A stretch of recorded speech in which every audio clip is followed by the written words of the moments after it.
Buenos Aires les damos la bienvenida a la presentación del libro Travestis, Mujeres Transexuales y Tribunales a Hacer Justicia en la Ciudad Autónoma de Buenos Aires.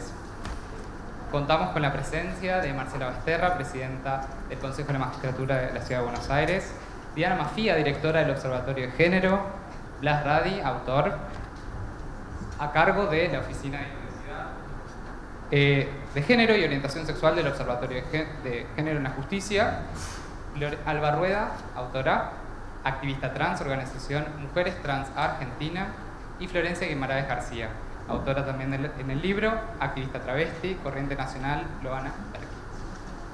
Bueno, a mí me emociona mucho esta presentación. Yo estuve involucrado en el proceso editorial y con todo el equipo. Esto realmente fue un trabajo en equipo junto con el observatorio, y esperamos que este punto culmine revele nuevos puntos de encuentro y de conversación y futuras publicaciones entre la editorial y una colaboración que sea continua y fructífera. Ahora le cedo la palabra a la doctora Marcela Basterra.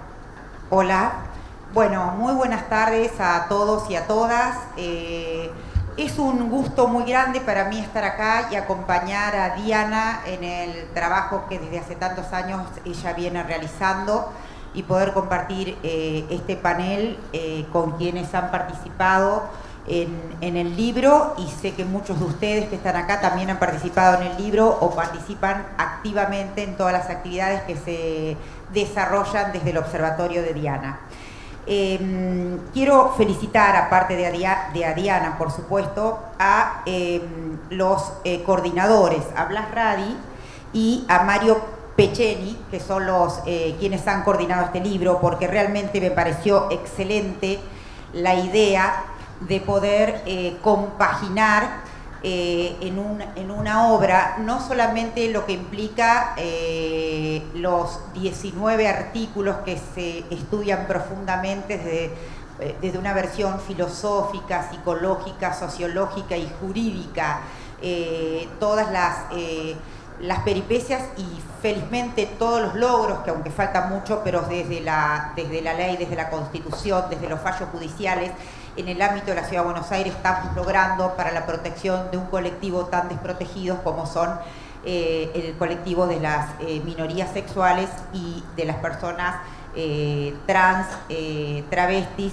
transexuales y, como el propio nombre lo indica del libro, y travestis, mujeres trans y los tribunales de la justicia de Buenos Aires se llama, ¿verdad?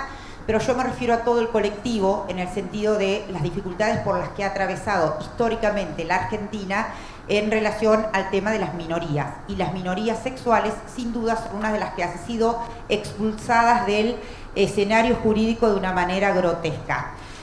La verdad es que no soy autorreferente cuando presento un libro, y muchos de ustedes me han visto presentar muchos libros, pero yo lo quiero contar porque como profesora de Derecho Constitucional y de Derechos Humanos, ya en el año 91, cuando se decidió que no se le daba la personería jurídica en la Corte Suprema de la Justicia de la Nación, en ese entonces, a la comunidad homosexual argentina, salimos, yo era muy joven, recién una incipiente constitucionalista, pero acompañando a Vidal Campos y a otros constitucionalistas que sí tenían esta postura, pero éramos muy minoría, en contra muy fuerte de ese fallo. En el año 2006, cuando después del año 2001 que la Cámara le desconoció la personería jurídica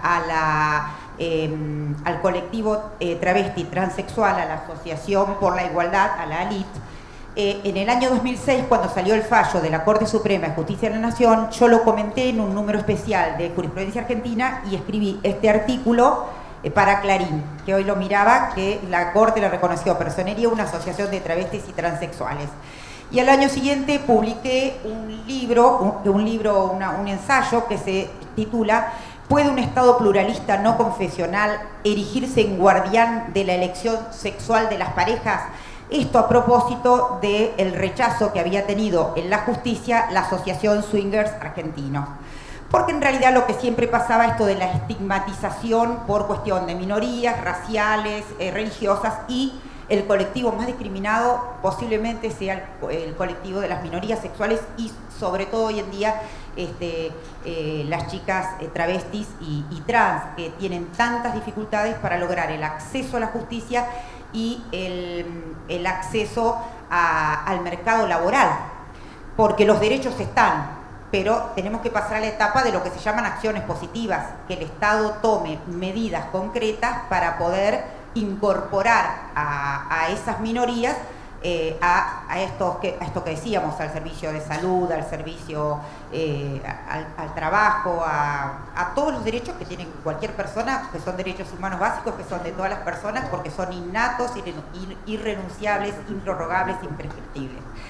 De manera tal que la verdad es que yo, como profesora de Constitución Humano, siempre he escrito sobre estos temas y no me quiero explayar, pero también hemos abordado todo el tema de la autonomía personal y desde el punto de vista de siempre hubo una postura histórica en la Argentina que decía por qué se deniega la personería jurídica a este tipo de asociaciones, y es porque lo que se alegaba es una postura absolutamente conservadora, a veces por cuestiones religiosas, por cuestiones políticas, por lo que fuere, pero te decían no, porque no tienden al bien común, y las asociaciones, según el Código Civil, tienden al bien común.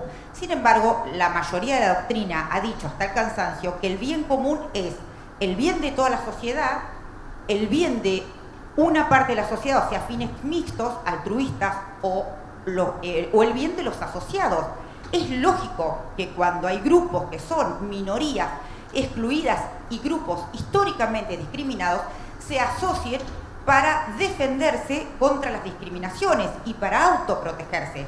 Si bien es teoría y deber del Estado constitucional integrar a todas las minorías, pero desde la sociedad es re importante lo que hacemos todos los días desde la sociedad civil, cuando salimos a la calle y lo hacemos con respeto, sin lesionar otros derechos, cuando hay lugares como, no porque esté Diana acá, pero realmente como Diana, que lleva años no solamente militando, sino lo que ella tiene, que es un observatorio, que no es casualidad que ella lo que hace es el diagnóstico y todo el tiempo trabajos de investigación y cómo mejorar a través de la presencia en las justicias y con acciones concretas, en fallos, en cosas que se ven, que se visualizan en favor de estos derechos. Entonces, como yo del libro voy a dejar que hablen la mayoría de quienes escribieron realmente el libro, solo quiero mencionar algunas cuestiones. Una que me pareció sumamente importante es el valioso testimonio de los 10 todo esto me parece muy original y bueno, muy producto de quienes saben investigar, investigaciones cualitativas y cuantitativas, como Diana, que no solamente tienen la parte teórica, sino que tienen la parte de las entrevistas, que te cuentan en primera persona. Y 4 entrevistas de chicas trans que lograron determinados derechos a través de acciones judiciales. Es decir, lleva más tiempo, pero se puede, y felizmente la Ciudad Autónoma de Buenos Aires, el Poder Judicial es muy activo en estas cosas, y eso la verdad que es una gran ventaja, porque no es que nos hagan una concesión graciosa, es lo que corresponde, pero muchos jueces, pero por dar un diagnóstico genérico, en el norte del país es mucho más conservador, entonces lograr esto en las cortes o los superiores tribunales en el norte del país es casi algo que es impensado, y acá en la Ciudad de Buenos Aires por suerte es bastante más fácil. Y después las 6 entrevistas a las personas que trabajaron durante ese proceso.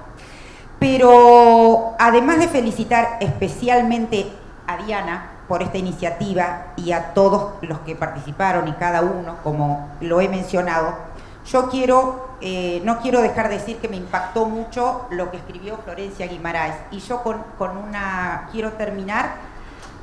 Lo que quiero decir para resaltar la importancia es cómo ella cuenta en primera persona este grupo, que es seguramente de los grupos históricamente discriminados, es uno de los más desaventajados, pero no tenemos que perder las esperanzas, porque yo creo que realmente a partir de la ley de género y de la incorporación de los tratados de derechos humanos en el año 94 en la Constitución Nacional y en la de la ciudad, tenemos una protección muchísimo más grande. De manera tal que eso y el trabajo nuestro día a día, escribiendo, publicando en las calles, en las organizaciones y demás, es lo que vale. pero lo que es invalorable son los testimonios de los que han padecido esto en primera persona, como lo cuenta Florencia. Y dice Florencia en su trabajo, cito textual a ella: para hablar de la realidad de la mayoría de nosotras, feminidades, travestis y trans, debemos enfocarnos en que, en general, provenimos de contextos familiares muy pobres y o que están atravesados por conductas fuertemente patriarcales y violentas hacia nosotras. Nuestras expresiones de género se empiezan a dar a muy corta edad, que es una circunstancia que no se puede ocultar o esconder en un closet, por lo que en muchos casos somos expulsadas de nuestros hogares y de las instituciones, como la escuela, el acceso a los servicios de la salud, la justicia y en general de la protección del Estado. Bueno, breguemos para que lo que cuenta Florencia acá dentro de unos años sean anécdotas y nada más, y podamos lograr todo este tipo de protecciones, ¿no? Así que felicitaciones realmente, Diana, pues un trabajo espléndido, lo digo sinceramente.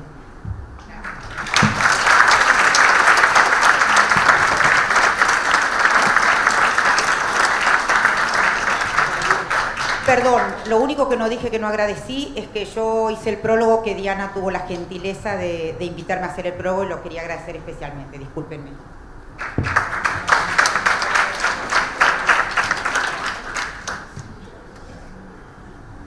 Bueno, muchas gracias, Marcela. Quiero decir que esto en parte es un gran homenaje a Loana Berkins, que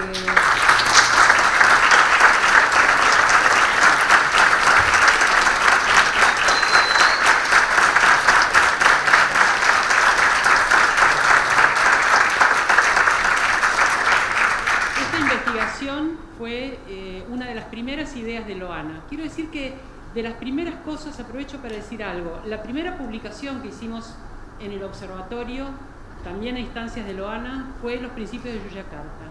Los principios para defender los derechos de la diversidad de género y de orientación sexual.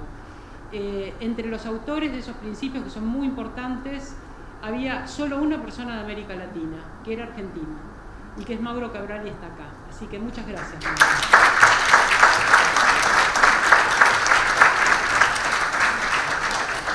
Que además sigue trabajando, porque en noviembre del año pasado se reunieron con una evaluación, Yogyakarta más 10, donde han agregado motivos de protección. Ya estamos con Juzbaires preparando cómo vamos a hacer una revisión de los principios con Yogyakarta más 10. Ya me dijo Mauro que en una semana está lista la traducción al español, así que estamos ahí mientras celebramos una cosa, cocinando otras. Pero me parece muy importante saber que también Loana pensó, bueno, tenemos que evaluar qué pasa con las mujeres trans y las travestis cuando trabajan en la justicia, porque Loana era una persona que trabajaba en el Poder Judicial, estaba a cargo de la Oficina de Identidad de Género, pero trabajando en el Poder Judicial y conociendo a algunas otras personas que tenían, como vos decís, ahora los consideramos privilegios, deberían ser derechos, ese derecho a estar dentro de ese sistema al que muchas otras no pueden acceder, y aquellas que expresan dudas con respecto a si recurrir o no a la justicia como un lugar de exigibilidad de derechos. También tenemos que trabajar esa confianza en la justicia como un mecanismo apropiado. Yo quiero hacer algunos agradecimientos, bueno, por supuesto, a Loana Berkins, a quien amamos, admiramos y nos sigue inspirando, y el nos es porque Malú Moreno, con quien durante 20 años trabajamos con Loana, bueno, nos expresamos de esta manera.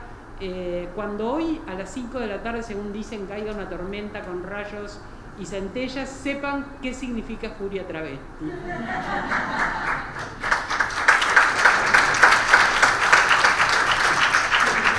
Por supuesto, a Blas Radi y a Mario Peceni. Blas, a quien conozco hace mucho tiempo y que vino a ocupar un lugar muy difícil en ese momento junto con Alejandra Sardá, que era retomar los mandatos, porque no es que nos dejó tarea, nos dejó mandatos.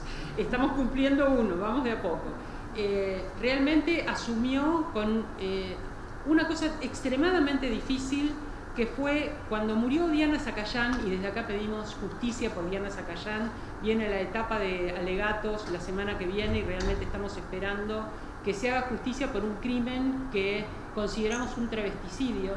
Cuando Diana murió, Loana dijo, dejemos de hablar de femicidio, tenemos que hablar de travesticidio, Con Blas y con Alejandra se consultó a organizaciones de la sociedad civil, organizaciones de travestis y de personas trans. Alba participó de esa evaluación para poder definir este concepto, hablar con Elena Hayton, que lleva el registro de femicidios, para que incorpore travesticidios. Desde el 2016 están incorporados al Registro Nacional de Crímenes de este tipo, entendiendo que el sistema travesticida es un sistema de violencia distinto que el femicida y que tenemos que trabajar para mejorar las condiciones propias de cada uno de los grupos que son discriminados por su género. Blas asumió esta responsabilidad con una eficacia además enorme y con un compromiso muy grande. Y en este libro, Alejandra ya no trabaja en el observatorio. En este libro lo que teníamos era un conjunto de entrevistas, estas que son tan conmovedoras, pero darle unidad, sistematicidad, un sentido de investigación, que fueran pruebas de algunos hechos que eran los que queríamos mostrar como hechos primordiales. Esto era muy trabajoso. Hay un metodólogo en la universidad, además de ser un investigador en temas de salud sobre todo y de diversidad, que es Mario Pecceni, que por la importancia que él le da al tema epistemológico, a la cuestión metodológica de investigación, lo convocamos a él y dijimos: Mario, a ver si podemos con Blas asumir esto y transformarlo en lo que ahora van a ver en el libro.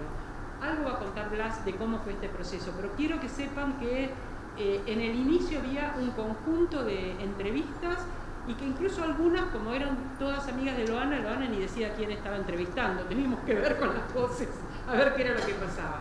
Mario no nos puede acompañar hoy porque está fuera del país, pero está su papá, así que nuestro abrazo a Mario y nuestro agradecimiento.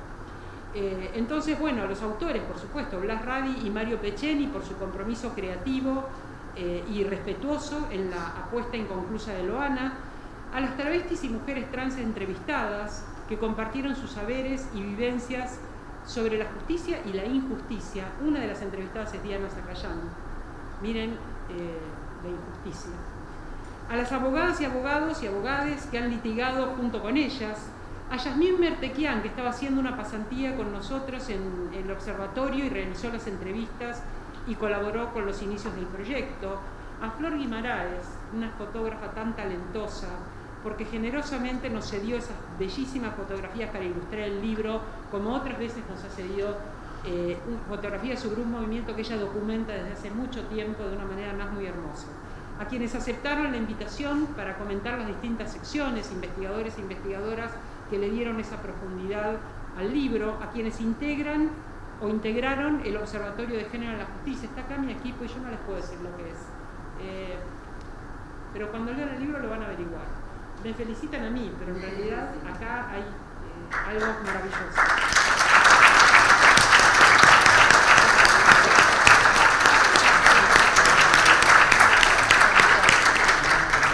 Que colaboraron de distintas formas para concretar esta publicación. Al Consejo de la Magistratura, la verdad es que siempre hemos tenido un apoyo, muchas gracias Marcela, a la editorial Cusbaires hemos tenido un apoyo, no solamente decir, bueno, está bien, háganlo, déjense de molestar, sino este compromiso, esa creatividad en el diseño, en el cuidado editorial, en el respaldo. Al Consejo de la Magistratura, entonces, por el permanente apoyo desde la creación del observatorio en el 2012, a quienes fueron sus sucesivos presidentes, a Juan Manuel Olmos, a Enzo Pagani y a Marcela Basterra, y a los respectivos consejeros y consejeras que pasaron en estos años, en estos 6 años que tiene el observatorio y que siempre nos han respaldado. Por último, valoramos una vez más la posibilidad de publicar por la editorial Cusbaires. Muchas gracias a Alejandra García, a Julia Sleiman, a Gladys González, a Ray Rodríguez, a Marcela Pitaluga, a Francisco Berreta y a Daniela Doni. Muchísimas gracias.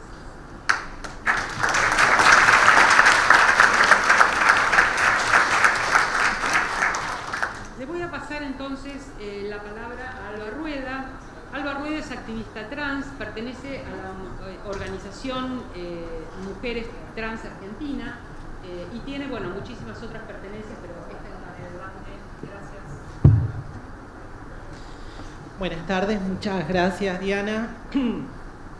Este es un momento muy emotivo para la comunidad travesti trans y claramente tiene que ver con la referencia a Loana y al recorrido que ella hizo en el ámbito del Estado y los aportes que generó. La verdad es que en ese sentido es importante también destacarte a vos, Diana, porque fuiste de las primeras que no solamente concilió nuestras militancias dentro de las políticas públicas en la ciudad de Buenos Aires, sino en Argentina. Y la referencia es la encuesta a las travestis del año 98, y la verdad es que 99, y la verdad es que te agradecemos muchísimo con Loana, por eso decía que conciliaban las políticas con Loana, esta cuestión de las políticas públicas con nuestras militancias. Ese relevamiento permitió todo un desarrollo de conocimientos que hasta entonces no estaban y que son imprescindibles para las políticas públicas.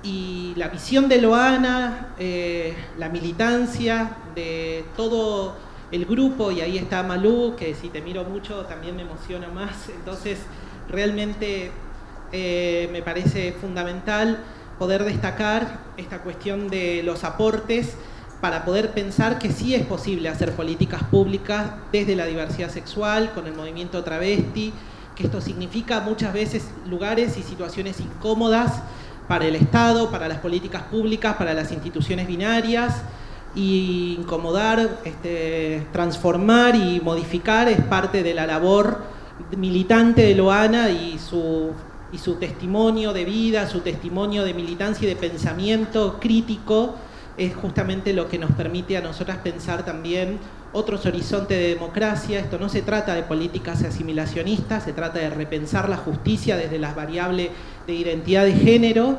y en ese sentido voy a llegar a otro punto que me parece fundamental de este libro, y además del homenaje y los testimonios de nuestras compañeras, tiene que ver con el valor epistemológico que se le dio a la lectura, a la mirada de nuestras voces, y principalmente de la mano de un filósofo, Blas Radi, un compañero y amigo con el que comparto gran parte de nuestros sinsabores académicos, pero también gran parte del recorrido en conjunto y las luchas mancomunadas en momentos donde no está claro justamente qué horizontes de educación tenemos en la ciudad y en Argentina.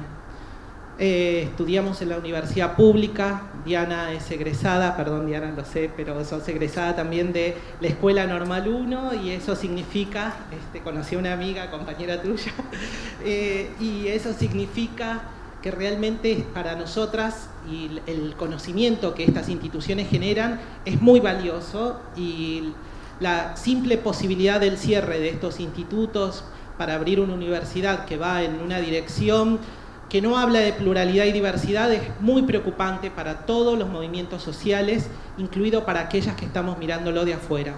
Así que la verdad, vaya también la solidaridad a todos aquellos docentes, profesoras, profesores, a todos los compañeros que están en los centros de estudiantes luchando para que no se cierren los institutos terciarios en la ciudad de Buenos Aires. Este libro habla de militancia, habla de recorridos políticos, y es repensar nuestras propias instituciones, y justamente si hay un diagnóstico crítico sobre la justicia en la ciudad de Buenos Aires, pero en realidad en Argentina, tiene tanto que ver con el hecho de que la población travesti trans estamos excluidas en tantos otros ámbitos de los que este libro no explicita o no abarca, pero que no desarrolla, no es que no abarca, no desarrolla, pero que están mencionadas. Mi aporte aquí, espero haberlo dicho bien, mi aporte aquí tiene que ver con justamente el ámbito del empleo, del trabajo, y eso tiene que ver con un aspecto que corre el eje de la identidad de género como un principio liberal vinculado al desarrollo individual frente a lo que son las condiciones de vida travestis y trans en Argentina. Loana mencionó, y eso retomamos gran parte de las personas que estamos también haciendo el esfuerzo para pensar nuestras realidades, que la identidad travesti trans en Argentina está muy vinculada a nuestra propia subjetividad, y esa subjetividad se constituye a partir del vínculo con las instituciones, o sea que nuestras condiciones de vida son fundamentales para poder cambiar y hablar de nuestra identidad y del derecho a la identidad de género en Argentina. Si eso no basta, la verdad es que basta ver aquellos estudios en los que tanto Diana, Loana y todo el movimiento travesti trans ha sabido desarrollar a lo largo de los años para ver el enorme impacto de la exclusión dentro de nuestras vidas y puntualmente dentro de las condiciones de vida que tenemos. El proyecto de ley Diana Zacayán, hoy presentado como un frente a nivel nacional, tiene que ver con subsanar y justamente reparar gran parte de estas políticas de criminalización y patologización que el Estado tuvo a lo largo de nuestra historia. Ese es el eje y el aporte de las organizaciones sociales, por lo cual hablar de travestis, de trans, no es solamente hablar de un grupo específico, sino es hablar de cómo se corren y se negocian y se tensionan los criterios de democracia, ciudadanía, y en ese sentido quiero agradecer porque es posible realmente pensar las políticas públicas con la diversidad sexual, y este es un ejemplo y un marco de horizonte para pensarnos en el ámbito de la justicia, un lugar imprescindible para poder pedir justicia por Diana y hablar de los travesticidios en Argentina. Muchas gracias.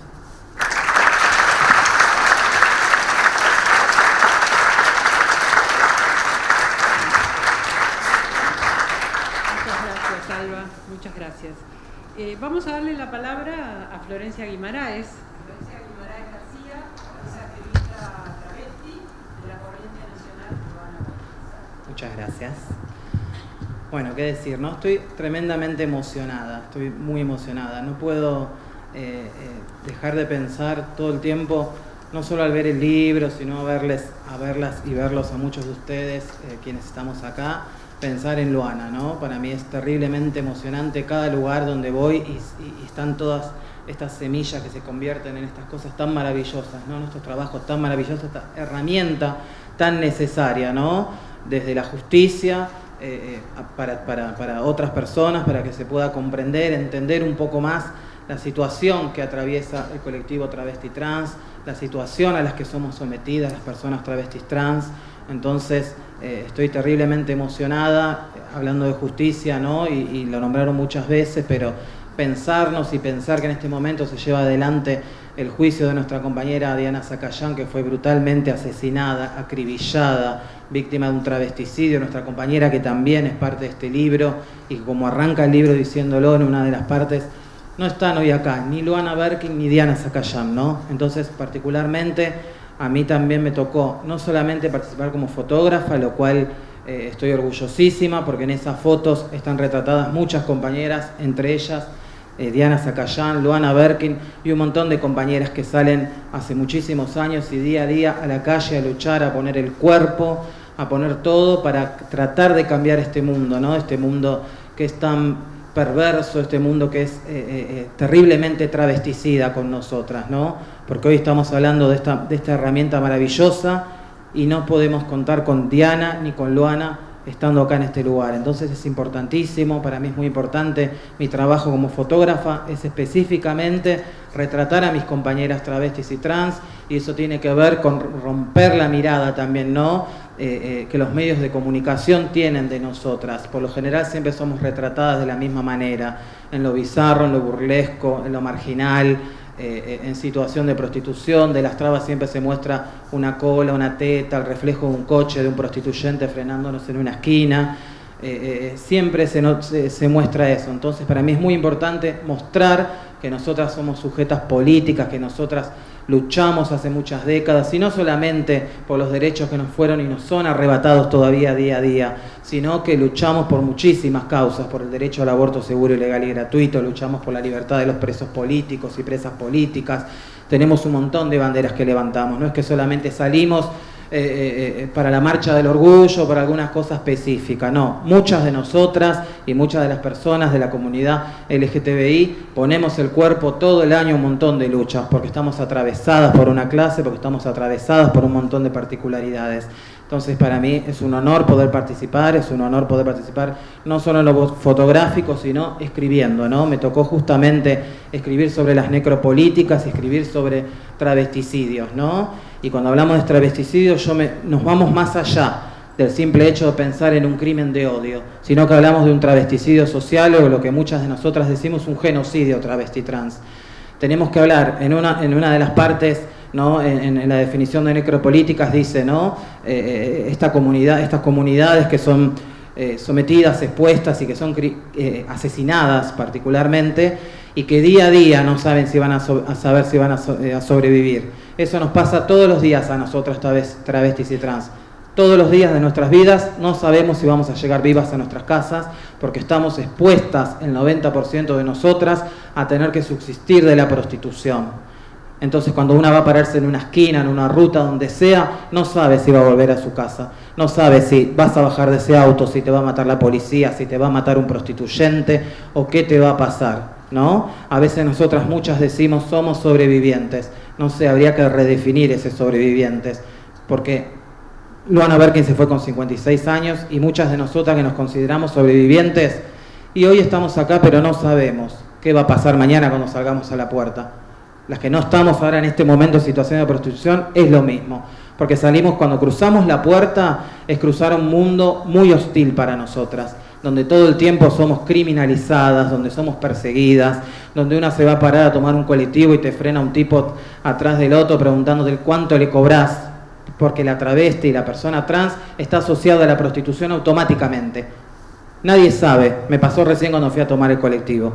O sea, es un cotidiano para nosotras. Tenemos que vivir con todo eso encima, ¿no? Con toda esa carga, con todo ese peso.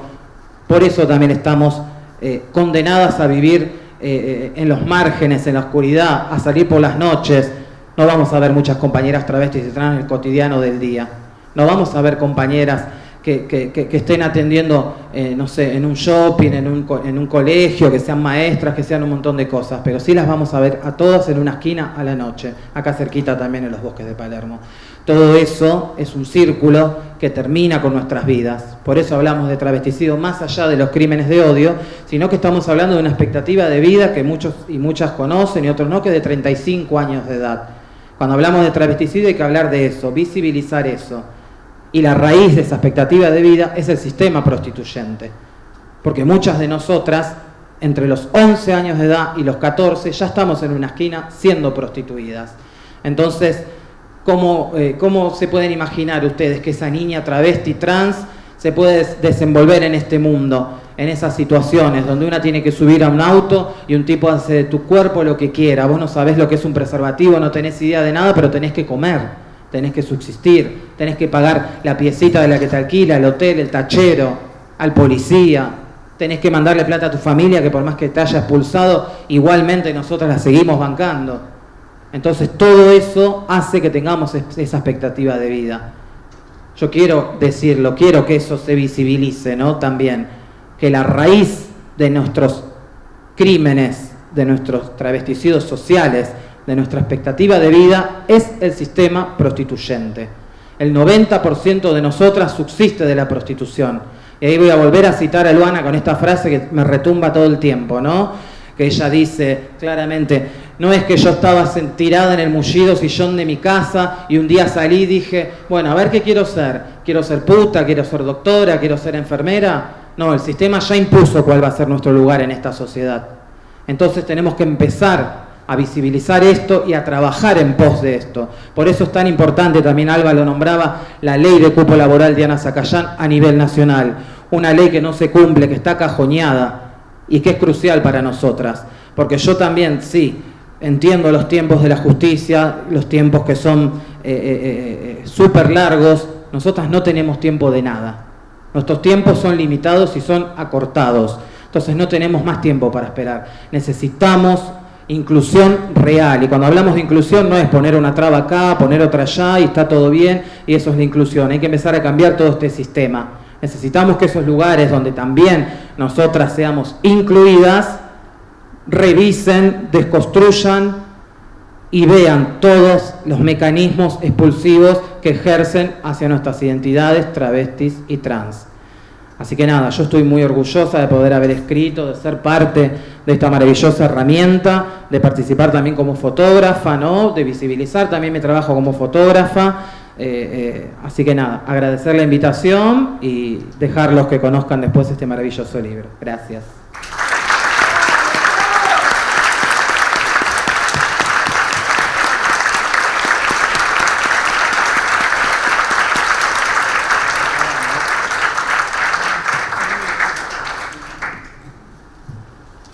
Estaba que nos acompañara una jueza de la Ciudad de Buenos Aires, la doctora Elena Liberatori, que es jueza del Juzgado Contencioso Administrativo y Tributario número 4 de la Ciudad de Buenos Aires.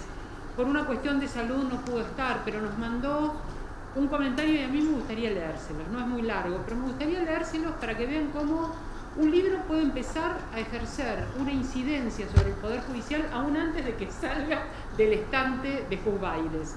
Y la verdad es que me parece conmovedor que podamos usar la justicia y podamos usar el observatorio y todas estas intervenciones que ha habido para incidir en cómo es el Poder Judicial. Cuando la invitamos fue porque Elena fue la primera jueza en incorporar una persona trans a su juzgado como trabajadora. Eso nos parecía importante, pero lo que está revelando acá es mucho más que el incorporar en el trabajo a una persona trans. Dice Elena: lamento tener que avisar que el jueves no podré integrar el panel para la presentación del libro Travestis, Mujeres Transexuales y Tribunales, Hacer Justicia en la Ciudad de Buenos Aires, a la que generosamente me invitaras hace un tiempo. Me lo mandó por mail porque eso está dirigido a mí. El libro es conmovedor en lo testimonial y una magnífica herramienta de aproximación nuestra hacia el mundo y la vida de estas personas, algunas de las cuales tanto mencionadas, como Mariana Gómez, que trabaja conmigo y que dice tengo onda, o Alba Rueda, o Vida Morán, a quienes conocí personalmente cuando autoricé con convicciones profundas sus respectivos cambios de nombre. El libro deja en evidencia la pared de prejuicios en la sociedad, solo fisurada al presente por lo normativo, ya que aún resta por desplegar, por caso, la falta de reglamentación en la provincia de Buenos Aires de la ley de cupo laboral trans, lo que a su vez muestra la ausencia, o en el mejor de los casos, la insuficiencia de interés por parte de las altas autoridades gubernamentales. Hubiera querido corroborar muchos de los contenidos referidos al mentado acceso a la justicia, a veces una mascarada sin vueltas, y podríamos hablar mucho al respecto, y no solo en relación a estas personas disidentes. No concuerdo con estas denominaciones porque es como que entre los ceibos estorba el quebracho, como dice una canción uruguaya, y todos son árboles. También quería exponer acerca de la visión punitiva, que hoy es parte de las políticas públicas. Y a los ejemplos voy. Mi sentencia definitiva en el expediente referido a las tomas estudiantiles de colegios tiene como eje de análisis el punitivismo para resolver los conflictos. Más aún en este caso, que la legislación porteña, a veces maravillosa como aquí, contempla expresamente la resolución de conflictos en la comunidad educativa mediante la mediación y la participación. Ese punitivismo lleva a que las autoridades educativas porteñas conciban que ante esos modos impropios de reclamos, el adolescente, niño o niñe, agregaríamos, sea puesto en una comisaría y se inician acciones penales. Por Dios. Y mutatis mutandi, como nos gusta decir a los abogados, aquí pasa lo mismo. Los análisis sociológicos me encantaron, también desde lo ideológico, y a modo de ejemplo, la ponencia de Claudia Corol y sus denuncias fuertes y claras al capitalismo patriarcal, colonial y en consecuencia a una justicia machista y racista. Con respecto a lo primero, en Chubut, en el Tribunal Superior de Justicia, el ministro Donet cree que el lugar de las mujeres es la casa, un tribunal que resiste la integración con mujeres. No deben estar como juezas, tienen que ir a su casa a hacer la comida. Muy buena la pregunta, ¿qué cambió con la ley de identidad de género y qué permanece? Un balance no equilibrado, desgraciadamente. 128 años de edictos policiales y esa palabra. La percepción de sí mismas como sujetas de derecho. Ahí voy por el mundo también dando la lucha semántica. Se resisten a fiscalas y doy, por ejemplo, las sastras españolas en la serie. La sección necropolíticas, aquí lo de Florencia y también lo de Blas. La sección necropolíticas, hacer morir y dejar morir. La cita del filósofo camerunés y descubrir ese concepto de muerte lenta, muy fuerte, y lo vincularé en la sentencia definitiva que ya estoy trabajando sobre gente en situación de calle. Este conector de las marginaciones sociales, la decisión gubernamental y social de dejar morir, por Dios, segundo Dios, voy a hablar con Elena. Sería muy extenso analizar seriamente los aportes de este libro en este documento de disculpas. Quise esbozar apenas el interés que me provoca su lectura y los aportes teóricos que volcaré en mi trabajo. Un libro a la altura de las personas que dedicaron su vida a esta lucha, Loana y Diana, mi humilde homenaje a ellas.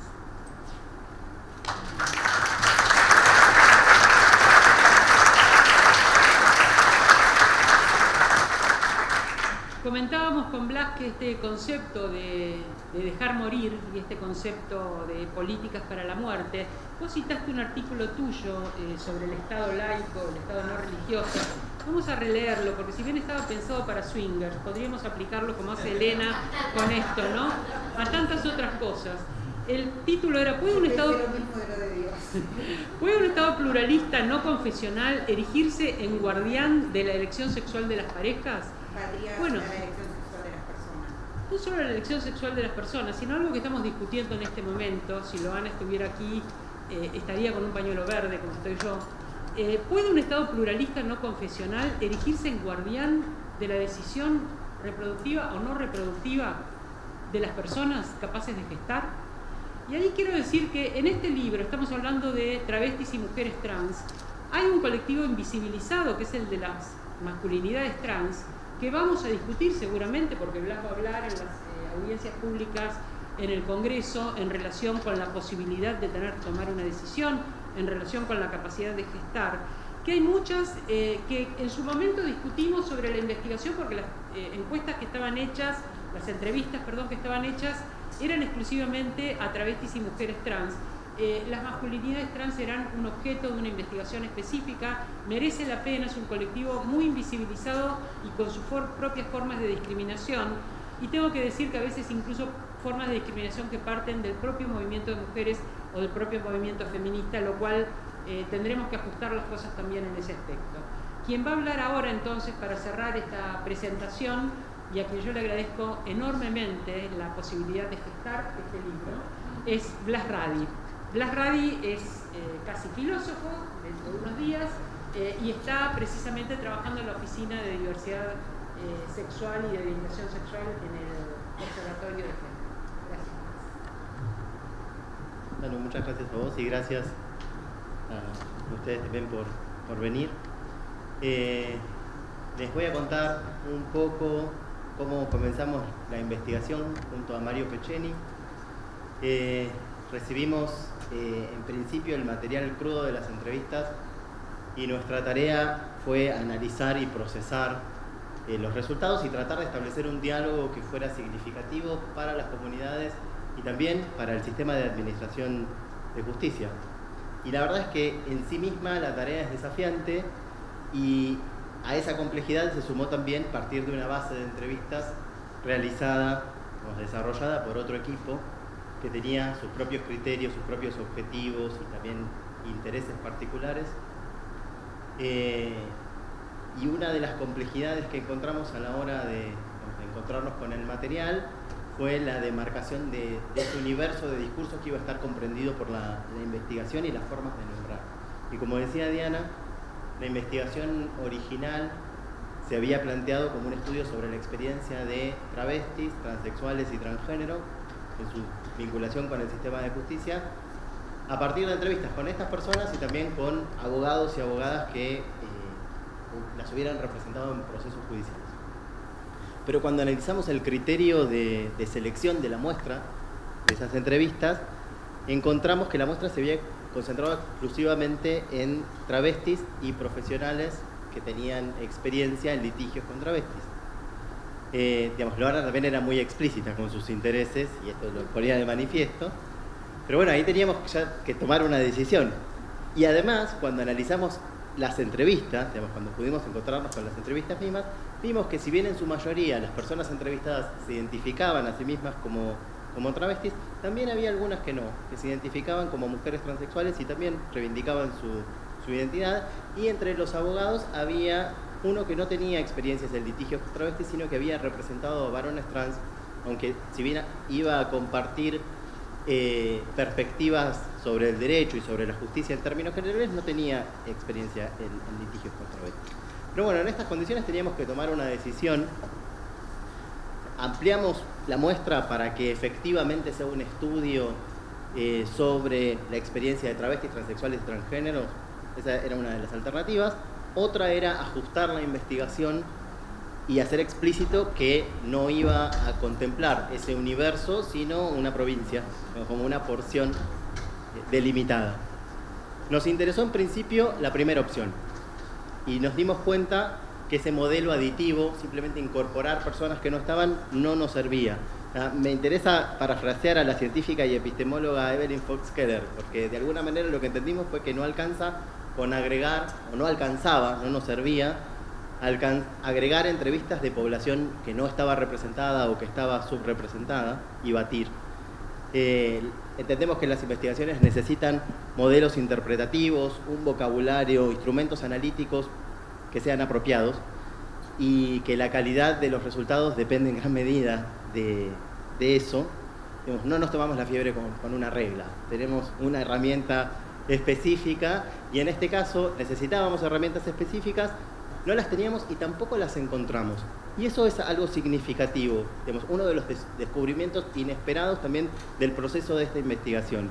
Nos encontramos con un área de vacancia que tiene que ver con la manera de producir datos vinculados con la población trans asignada al sexo femenino en nacer. Si nos tomábamos todo el tiempo que necesitamos para desarrollar estos instrumentos de análisis, seleccionar la muestra y analizar los resultados, iba a ser posible que esos resultados no dialogaran con los que ya teníamos, porque realmente iba a demandar mucho tiempo, así que decidimos que ese trabajo quede para más adelante y en este caso tomar la segunda opción, que fue ajustar el foco de la investigación a travestis y mujeres transexuales. Y para analizar los resultados, nos pareció importante no homogeneizar criterios, si bien teníamos que tomar esa decisión, después decidimos por el contrario multiplicar los criterios y por eso creímos oportuno contar con otras voces de especialistas como Alba y como Florencia que nos participaron de este proceso. Que en algunos casos destacaron aspectos que encontraron que eran relevantes, que estaban desarrollados en la investigación, y en otros casos desarrollaron aspectos de temas que no habían sido desarrollados y que era pertinente introducir. En lo que a mí respecta, mi propio trabajo desde la filosofía me encontró muchas veces preguntándome por qué la filosofía ignora muchas veces las experiencias negativas mientras que la vida parece no hablarnos de otra cosa. Sí, bueno, quienes vengan de la filosofía se harán también esas mismas preguntas muchas veces. Porque en la filosofía hay muchos abordajes que parten, por ejemplo, de la idea de justicia en términos platónicos, podríamos decir, ¿no? Definimos idealmente qué es la justicia y por deducción entendemos qué es la injusticia. El punto es que mientras nuestra aproximación a la justicia parte de un ejercicio reflexivo, abstracto, racional y voluntario, la experiencia de la injusticia es muy distinta, es inmediata, es directa, compromete nuestras condiciones de existencia, nuestras emociones, y es forzosa. Entonces, digamos, no me interesa desacreditar las teorías de la injusticia, pero sí creo que tomar las experiencias negativas como punto de partida y como clave de lectura es metodológicamente enriquecedor, y el resultado que hoy presentamos, que va en esa línea, entiendo que contribuye a elucidar muchas de las formas de injusticia que hacen a la experiencia regular de travestis y mujeres transexuales con las instituciones en general y con el sistema de administración de justicia en particular. Después de todo, para muchas personas la injusticia no es la excepción, sino que es la regla. Y en este contexto me parece significativo que recordemos que acaban de condenar recientemente a Joe Lemonge, un varón trans, por defenderse de un ataque. Lo condenaron a 5 años y en este contexto también pedimos su absolución. Gracias.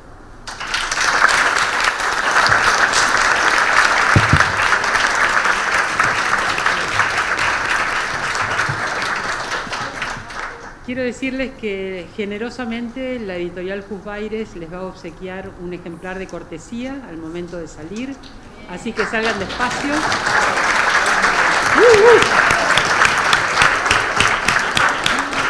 Salgan despacio para no irse sin su ejemplar.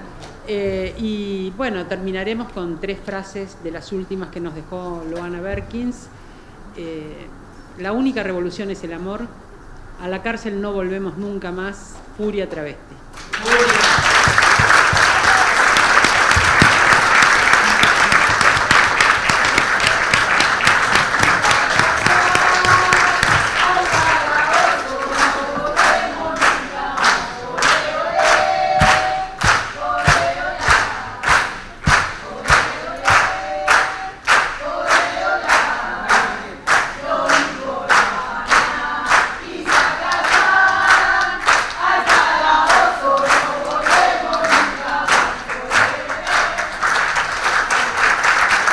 Bueno, una sola... Hola, ¿me escucha? Simplemente desde la dirección de Editorial Jusvaires dedico en forma personal esta presentación, este encuentro de hoy a Loana Berkins, a quien tuve el honor de conocer, y bueno, y a todos. Es un panel de lujo el que hemos tenido, muchas gracias. A Malú Moreno, porque tuvimos un trabajo muy cotidiano, al equipo de Editorial Jusvaires por el compromiso diario asumido para lograr que esta valiosa publicación salga a la luz, y gracias a todos ustedes por acompañarnos. Buenas tardes.